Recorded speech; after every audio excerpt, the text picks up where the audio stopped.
इबारत लिखी है जिसने खून से आजादी की, लिए फिरते रहे जो मौत को हथेली में। सलाम है उस हिंद के सरताज को, वतन की चाह में जो गुमनाम हो गए। ये अधूरी दास्तां उस महावीर की है जिसका नाम सुनते ही अंग्रेजों के सीने पर सांप लौटने लगता था। जानकीनाथ का बेटा जब इंग्लैंड में आईसीएस परीक्षा के लिए गया तो सपने में भी किसी ने न सोचा होगा कि अंग्रेजों का नौकर नहीं बल्कि अंग्रेजों का बास बनेगा।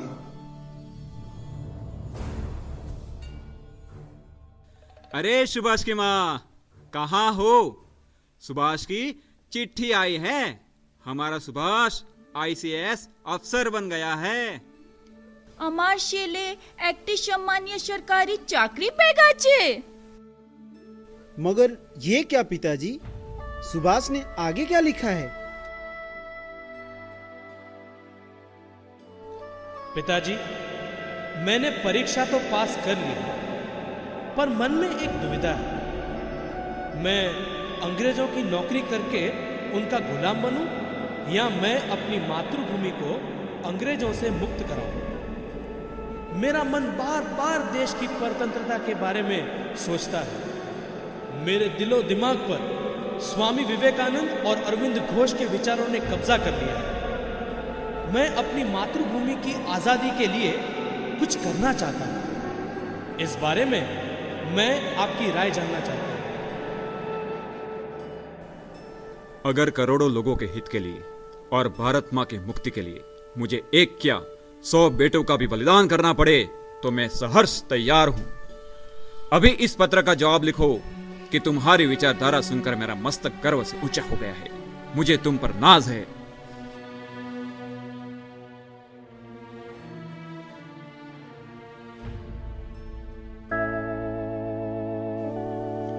और कलकत्ता पहुंचते ही सुभाष ने अपनी विचारधारा को मूर्त रूप देना शुरू कर दिया। वे भारत की आजादी में नवयुवकों के लिए नए प्रेरणा स्रोत बन गए। एक रात सुभाष चंद्र बोस अपने यूथ ब्रिगेड के साथ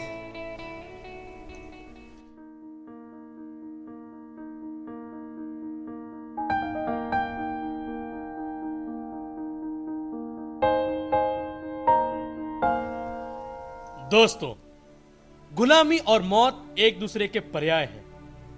भारत मां और भारतीयों पे होने वाले अत्याचारों को देखकर मेरा खून खौल उठता है। रातों की नींद तो सपने में खो चुकी है। दोस्तों, हमारा एक ही मकसद है, केवल आजादी। लेकिन हमारी ताकत और अंग्रेजों की ताकत में जमीन आसमान का अंतर है। क्या हम उनसे जीत पाएंगे? अगर एक चींटी एक हाथी को मार सकती है, विश्व विजेता सिकंदर चंद्रगुप्त से डरकर वापस अपने वतन जा सकता है, तो हम इन मुट्ठी भर अंग्रेजों को क्यों नहीं भगा सकते? हम मातृभूमि पर अपना सर्वस्व न्यौछावर करने के लिए तैयार है। बताइए, हमें क्या करना चाहिए?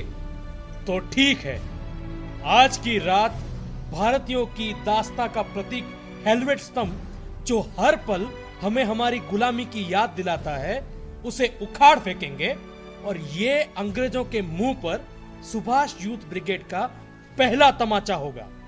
भारत माता की जय! भारत माता की जय! वंदे मातरम! वंदे मातरम!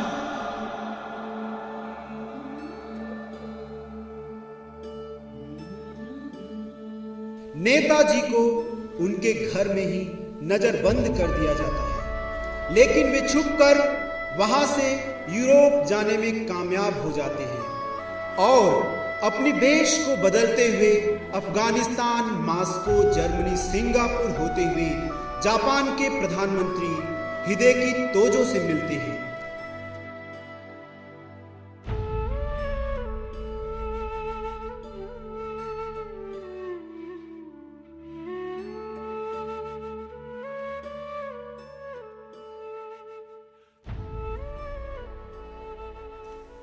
मैं आपसे कुछ मदद मांगने आया हूं। मैं जानता हूं कि हमारा देश परतंत्र है, हम मजबूर हैं, मगर हमारे सीने में आज भी आग का वो दरिया बह रहा है जो अंग्रेजों का समूल सर्वनाश कर दे। आप कहना क्या चाहते हो? दुश्मन का दुश्मन दोस्त होता है। जब निशाना एक है, लक्ष्य एक है, तो राह क्यों अलग है?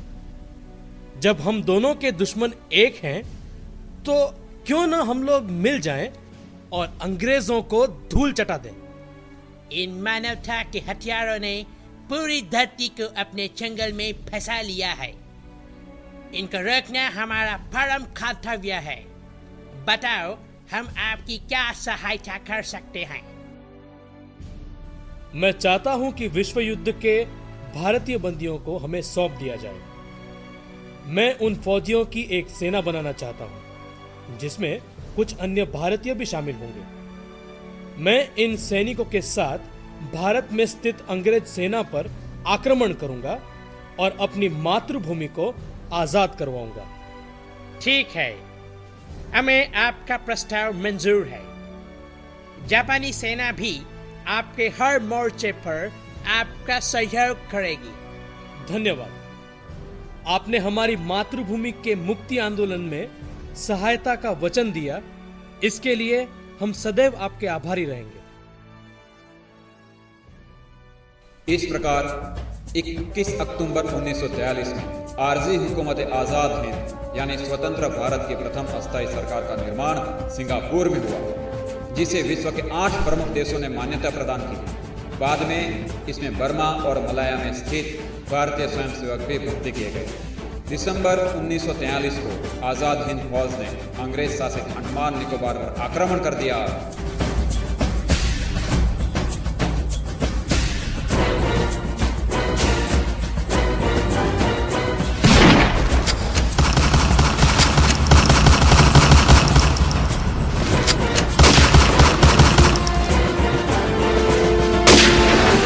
भारत माता की जय!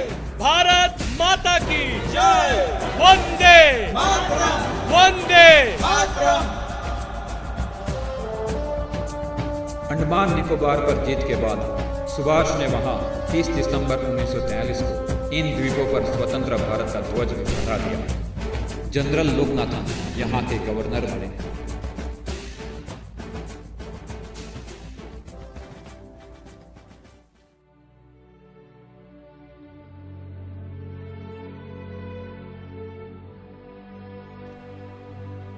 भारत मां के वीर सपूतों, आज हमने दुनिया के सामने साबित कर दिया है कि हम भारतीय भी किसी से कम नहीं हैं। ये जीत अंग्रेजों के ताबूत की पालीकील है। ये जीत हमारे पुरखों को श्रद्धांजलि है, जिनकी आंखें स्वतंत्रता की राह देखते देखते सदा सदा के लिए अमरत्व में विलीन हो गई। आज हम सबके माँ बाप के सिर फक्र से ऊंचे उठ गए होंगे। आज से नेताजी के निर्देशन में अंडमान का नया नाम शहीद द्वीप तथा निकोबार का स्वराज द्वीप रखा जा रहा है। जय हिंद, जय भारत, भारत माता की जय। मैं जानता हूं कि ब्रिटिश सरकार भारत की स्वाधीनता की मांग कभी स्वीकार नहीं करेगी। मैं इस बात का कायल हो चुका हूं कि यदि हमें आजादी चाहिए तो हमें खून के दरिये में गुजरने को तैयार रहना चाहिए। भारत की स्वाधीनता की आखिरी लड़ाई शुरू हो चुकी है। हमारी मातृभूमि स्वतंत्रता की खोज में है। तुम मुझे खून दो, मैं तुम्हें आजादी दूंगा। यह स्वतंत्रता की देवी की मांग है। मेरे देशवासियों, अगर मैं जिंदा रहा तो अगले कुछ महीनों में भारत मां के आंचल तले स्वाधीनता पूर्वक सुख से रहूंगा। जय हिंद, जय हिंद। भारत माता की जय, भारत माता की जय। वंदे मातरम, वंदे मातरम।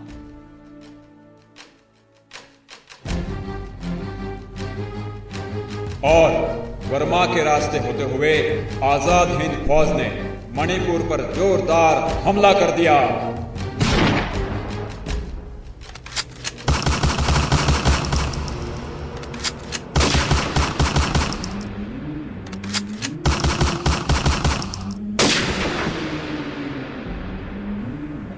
आजाद हिंद फौज ने कई दिनों की लड़ाई के बाद मणिपुर की पूर्व राजधानी कांगला किले पर तिरंगा लहरा दिया।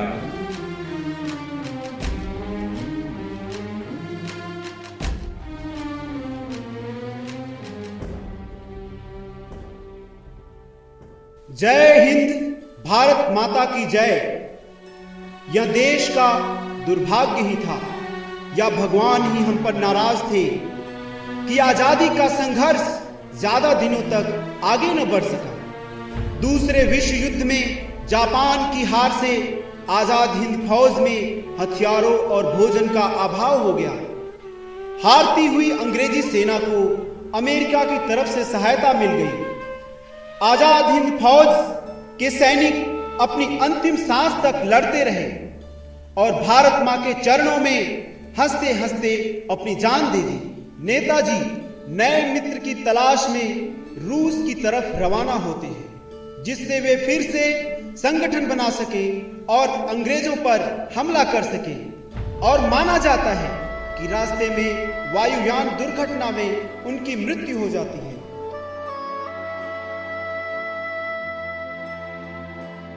– 2005 में मुखर्जी आयोग ने भारत सरकार को अपनी रिपोर्ट पेश की, जिसमें उन्होंने कहा कि नेताजी की मृत्यु उस विमान दुर्घटना में होने का कोई सबूत नहीं है।